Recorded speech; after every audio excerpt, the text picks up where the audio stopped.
எனது அரசு ஹோட்டலை விலைக்கு கேட்டாரா விக்னேஷ் சிவன் அப்படின்னு ஏகப்பட்ட வதந்திகள் பரவி வந்தது.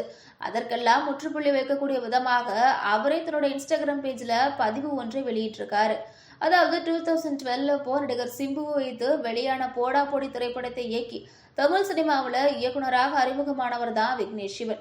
இவர் தற்போது தமிழ் சினிமாவில் தவிர்க்க முடியாத இயக்குனர்களில் ஒருவராக வலம் வந்துட்டு இருக்காரு. 2022 அப்போ நயன்தாராவை காதலித்து திருமணம் செஞ்சுக்கிட்டாரு. இவர் தற்போது பிரதீப் ரங்கநாதனை வைத்து எல்ஐகே அப்படின்ற படத்தையுமே இயக்கி வந்துட்டு இருக்காரு. இதற்கிடையில இயக்குனர் விக்னேஷ் சிவன் புதுச்சேரி அரசின் கீழ் இயங்கி வரக்கூடிய சீகல்ஸ் ஹோட்டலை கடந்த சில நாட்களுக்கு முன்னாடி விலைக்கு பேசியதாக தகவல்கள் வெளியானது.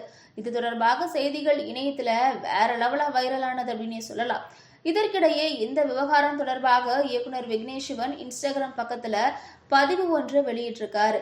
அதுல பாண்டிச்சேரியில் நான் அரசு சொத்தை கையகப்படுத்த முயற்சிப்பதாக பரவி வரக்கூடிய ஒரு முட்டாள்தனமான செய்தியை தெளிவுபடுத்துவதற்காக இந்த பதிவை பதிவிடுகிறேன்.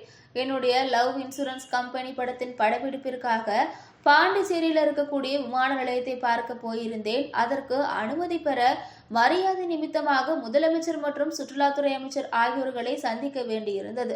அப்போது எதிர்பாராத விதமாக அங்கு வந்த உள்ளூர் மேலாளர் எனது சந்திப்பிற்கு பிறகு அவரிடம் ஏதோ ஒன்றை என்னை பற்றி விசாரிச்சிருக்காரு. அது தவறுதலாக என்னுடன் இணைக்கப்பட்டிருக்கு. எந்த காரணமும் இல்லாமல் மீம்ஸ் உருவாக்கியது மிகவுமே வேடிக்கையானவை, ஆனால் தேவையற்றவை அப்படின்னு பதிவிட்டிருக்காரு. இந்த ஒரு பதில் மூலமா அனைத்து வதந்திகளுக்கும் முற்றுப்புள்ளி வச்சுட்டாரு அப்படின்னே சொல்லலாம்.